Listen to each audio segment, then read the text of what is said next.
살아계신 하나님, 오늘도 말씀으로 우리와 함께하여 주시고 우리가 가는 길을 인도하여 주시니 감사합니다. 늘 우리 마음속에 하나님의 말씀을 간직하여 어느 때나 어디서나 늘 주님과 동행하게 하시고 반석 위에 서는 신앙 다 되게 하여 주옵소서. 흔들릴 일 많고 휘둘릴 일들 많은 세상에서 오직 중심을 잡고 말씀 앞에 서는 은혜를 주옵소서. 예수님의 이름으로 기도합니다. 아멘. 다 함께 찬송가 338장을 부르시겠습니다. 찬송가 338장입니다.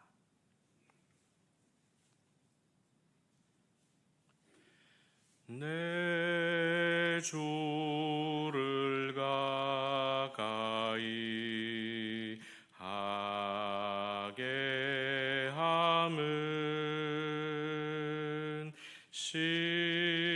십자가 짐 같은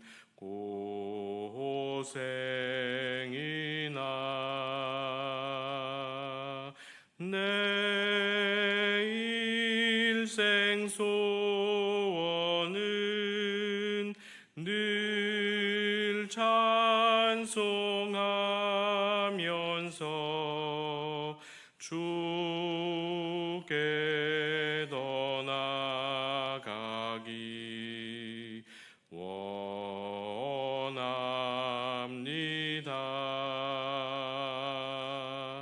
내 고생하는 것 옛 야곱이 돌베개 베고 잠 갔습니다. 꿈에도 소원이 늘 찬송하면서 주께 더 나아가기 원합니다.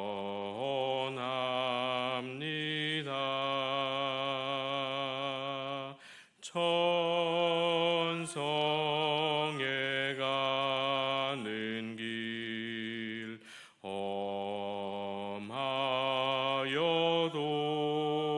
험하여도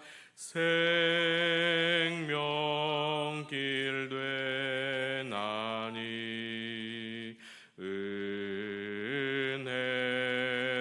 은혜로다. 천사 날 부르니 늘 찬송하면서 주께 더 나아가기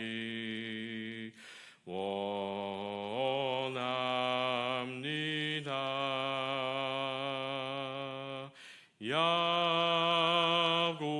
야곱이 잠 깨어 일어난 후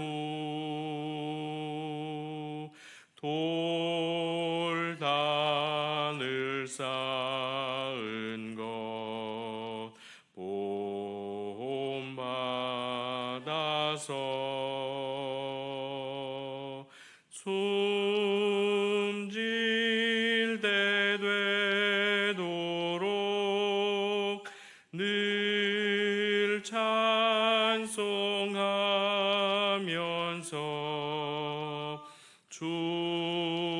주께 더 나아가기 원합니다.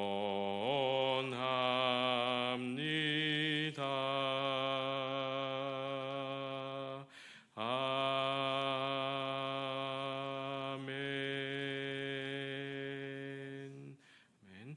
오늘 우리에게 주시는 하나님의 말씀은 예레미야 23장 35절에서 36절 말씀입니다. 구약성경 1088면입니다. 예레미야 23장 35절에서 36절 말씀을 함께 봉독하겠습니다. 구약성경 1088면입니다. 35절 36절 시작. 너희는 서로 이웃과 형제에게 묻기를 여호와께서 무엇이라 응답하셨으며 여호와께서 무엇이라 말씀하셨느냐 하고 다시는 여호와의 엄중한 말씀이라 말하지 말라. 각 사람의 말이 자기에게 중벌이 되리니 이는 너희가 살아계신 하나님 만군의 여호와 우리 하나님의 말씀을 망령되이 사용함이니라 하고. 아멘. 오늘 본문은 예레미야가 거짓 선지자들을 비판하는 5가지 경고가 나오고 있습니다. 첫 번째 판단은 9절에서 12절인데 이 땅에 간음하는 자가 가득하도다. 선지자와 제사장이 다 사악한지라 라고 지적하고 있습니다. 아마 일부 선지자들의 심각한 도덕적 문제를 지적하는 것 같습니다. 그리고 13절에서 15절은 사마리아 선지자들이 바알을 의지하여 예언한 것, 그리고 예루살렘 선지자들은 간음을 행하며 거짓을 말하며 악을 행하는 자의 손을 강하게 한 것을 지적하고 있습니다. 세 번째는 16절에서 22절인데 여호와의 입에서 나오지 않은 자기 마음으로 말미암은 묵시를 지적합니다. 그 특징은 17절에 평안하라, 재앙이 너희에게 임하지 아니하리라 입니다. 회개하지 않으면 심판하겠다는 하나님의 말씀과 정반대로 말했습니다. 네 번째 경고는 23절에서 32절인데 꿈을 꾼 선지자는 자기가 꿈을 꾸었다 말해야 하는데 그들이 혀를 놀려 여호와가 이렇게 말씀하셨다라고 하면서 하나님의 말씀을 서로 도둑질했다라고 표현합니다. 다섯 번째 경고는 33절에서 40절 말씀인데 백성과 선지자와 제사장들 모든 백성들이 하나님의 말씀을 망령되이 사용했다라고 경고합니다. 오늘 본문이죠. 망령되다라는 것은 말씀을 왜곡하고 제 마음대로 뒤집다라는 표현입니다. 이 마지막 5번째 부분을 정리하다 보니 오늘 우리 주변에서 흔히 볼 수 있는 광경 같아서 등골이 오싹했습니다. 종교 지도자들의 도덕적인 문제는 오늘 어제 일이 아니고 거짓을 말하며 악을 행하는 자의 손을 강하게 하는 것, 권력에 붙어서 그것을 의지하려는 어용 선지자들 혹은 자기의 안위만 위하는 보신적 사역자 문제도 어제 오늘 일이 아닙니다. 또한 예전에 유행했던 번영 복음, 괜찮아 다 잘 될 거야 하는 신학도 자본주의의 성장과 맞물려 인기를 얻었지만 IMF나 코로나 같은 재해 앞에서 맥없이 주저앉았습니다. 그리고 최근에는 유튜브가 촉발시킨 화두가 있는데 내가 진짜 계시를 받았다, 이런 글들, 이런 영상들이 엄청 올라오고 있습니다. 기록된 하나님의 말씀의 권위가 아닌 것들로도 얼마든지 하나님께 받은 것 같은 메시지를 영상으로 만들어냅니다. 그것이 사심인지 욕심인지 하나님께로부터 온 감동인지 어떻게 확인할 수 있을까? 전하는 자의, 그 영상을 만들어서 배포한 자의 삶을 확인할 수 없습니다. 그리고 그가 어떤 자료를 사용했는지도 불분명한데 어떤 근거로 그를 분별해야 할까요? 단지 느낌이 좋고 이미지가 좋고 나에게 익숙하면 그것이 내가 택한 하나님의 음성이 되는 것은 아닌지 안타깝습니다. 오늘은 이 중에서 마지막 하나님의 말씀을 망령되이 사용하는 것과 그렇게 사용한 자들, 특히 당시 예언자들에 대해서 살펴보려고 합니다. 그들이 하나님의 말씀을 망령되이 사용한 것, 즉 왜곡하고 자기 마음대로 뒤집은 것은 구체적으로 무슨 의미일까요? 몇 년 전에 신대원 동기가 책을 한 권 저에게 보내왔습니다. 그 동기는 한 교수님, 저와 그 동기는 한 교수님 밑에서 배웠는데 그 교수님이 은퇴하시면서 창세기 주석책을 썼습니다. 그래서 그 책을 저에게 보내왔는데 책 맨 앞장에 이렇게 노트를 해서 보내왔습니다. 그분이 찢어 갈기신 발제물을 묵상하며 말씀을 씁시다. 그분은 누구냐면 교수님이신데 오래전 신대원 3학년 수업이었습니다. 구약 주석과 설교 수업에 벌어졌던 충격 실화를 말하는 것이었습니다. 팀별로 전도사들끼리 모여서 발제를 했습니다. 첫 팀은 공부 좀 한다는 엘리트 동기들이 다 모여 있었습니다. 모두의 예상대로 야심차게 발표하는 모습을 보고 다들 역시 하며 부러워했습니다. 발제가 끝날 때마다 교수님이 나오셔서 이제 총평을 해 주셨는데 이 엘리트 팀이 발제를 끝나고 나자 교수님이 그들의 발제문을 한 손에 들고 중앙으로 나오셨습니다.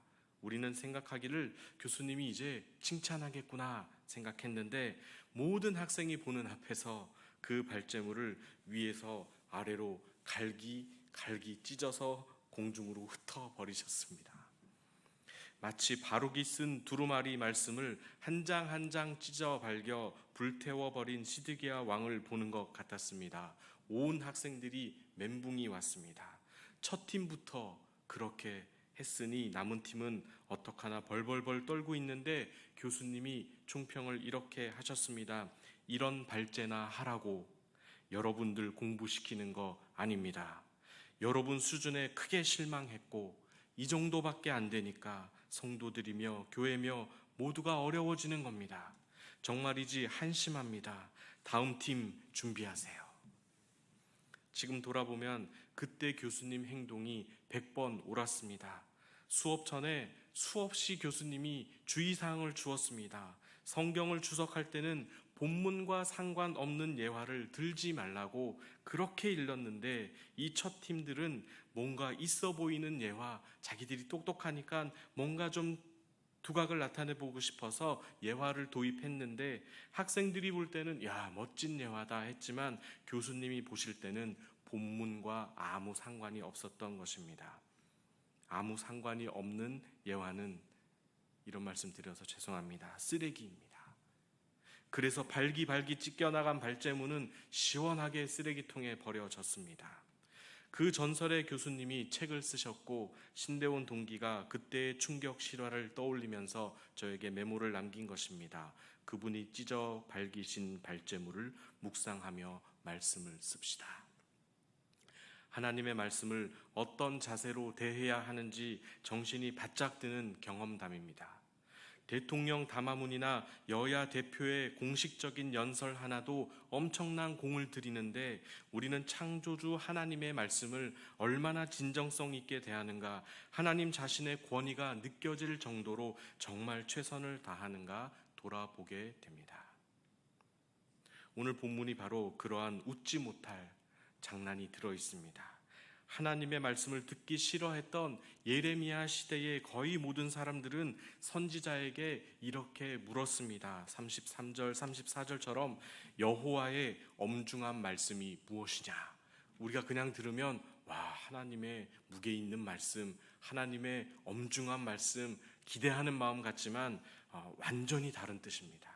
히브리어로 이 엄중한 말씀이란 뜻이 짐이라는 뜻입니다. 마사라는 단어를 써서 짐입니다. 다시 의역하면 하나님의 짐스러운 말씀이 무엇이냐, 부담스러운 하나님의 말씀이 무엇이냐라고 묻는 것입니다. 어떤 분위기가 느껴지시나요? 예레미야가 전한 하나님의 말씀을 듣기 싫어하기 때문에 이렇게 질문하는 것입니다. 우리가 33절을 함께 읽어보겠습니다. 시작. 이 백성이나 선지자나 제사장이 내게 물어 이르기를 여호와의 엄중한 말씀이 무엇인가 묻거든 너는 그들에게 대답하기를 엄중한 말씀이 무엇이냐 묻느냐, 여호와의 말씀에 내가 너희를 버리리라 하셨고. 모든 사람들이 예레미야에게 짐스럽고 부담이 되어서 듣기 싫은 그 하나님의 말씀이 무엇이냐라고 물으면 하나님의 말씀이 짐스럽다고 했느냐? 여호와의 말씀에 내가 너희를 그 짐짝처럼 번쩍 들어 올려 내던져 버리리라, 이렇게 말씀하시는 것입니다. 말장난 같지만 하나님은 지금 장난이 아닌 것입니다. 36절에 보면 다시는 여호와의 엄중한 말씀이라 하지 말라고 합니다. 그것은 하나님의 말씀을 망령되이 사용하는 것이고 그렇게 말하는 각 사람에게 중벌이 있다라고 하십니다.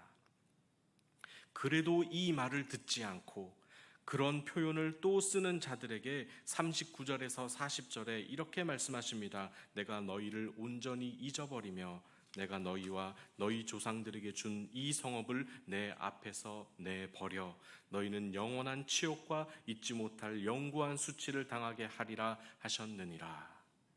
이것이 예레미야가 당시의 예언자들을 비판했던 마지막 내용입니다. 우리 눈에는 예의 있는 질문처럼 들립니다. 여호와의 엄중한 말씀이 무엇입니까? 그러나 실상은 하나님의 말씀을 듣기 싫다는 것입니다. 부담이 되고 짐짝처럼 쓸모없다고 하는 불신앙과 교만을 나타내는 질문이라서 하나님이 이렇게까지 심판하시는 것입니다. 오늘도 많은 사람들이 하나님의 말씀을 짐짝처럼 대합니다. 무신론자들은 물론이고 이단들은 더더욱 그렇고, 무엇보다 정통 교단에 있지만 자기 마음대로 하나님의 말씀을 왜곡하고 도둑질하는 일부 사역자들이 그렇습니다. 오늘 하루 성도님들의 삶에 하나님의 말씀이 짐스럽지 않고 듣기 싫은 것이 아닌 송이꿀보다 더 달고 유일한 낙으로 삼을 만한 귀한 양식이 되시기를 바랍니다. 100년 전 평양 대부흥이 일어나기 전에 말씀 사경에 하려고 지금의 승합차 크기보다 더 큰 소 달구지에다가 집안 살림 다 싣고 한 달 남짓 되는 거리를 이동하는 옛날 사진을 본 적이 있습니다. 얼마나 하나님의 말씀을 사모했으면 그 큰 짐을 끌고 한 달 동안 이동했을까요? 또한 우는 아기를 보자기에 들쳐 업고 한겨울 찬 마룻바닥에 무릎을 꿇고 부르짖어 기도하는 한 어머니의 사진도 우리를 부끄럽게 합니다. 하나님의 말씀 대하기를 예레미야처럼 하는 우리가 되면 좋겠습니다. 하나님은 그분을 존중하는 자를 존중하시고 그를 멸시하는 자를 멸시하신다는 구약 성경의 기록도 있습니다. 하나님의 말씀을 대하는 태도가 곧 하나님을 대하는 태도입니다. 우리의 삶을 돌아보며 말씀을 더 사랑하게 되시는 우리 성도님들 되시기를 원합니다. 기도하겠습니다. 살아계신 하나님, 말씀이 오늘도 역사하심을 믿습니다.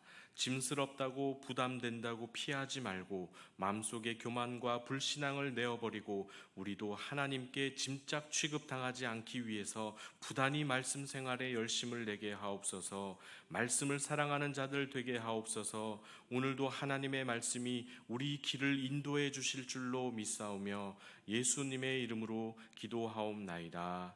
아멘. 하늘에 계신 우리 아버지, 아버지의 이름을 거룩하게 하시며 아버지의 나라가 오게 하시며 아버지의 뜻이 하늘에서와 같이 땅에서도 이루어지게 하소서. 오늘 우리에게 일용할 양식을 주시고 우리가 우리에게 잘못한 사람을 용서하여 준 것 같이 우리 죄를 용서하여 주시고 우리를 시험에 빠지지 않게 하시고 악에서 구하소서. 나라와 권능과 영광이 영원히 아버지의 것입니다. 아멘. 함께 기도하시겠습니다.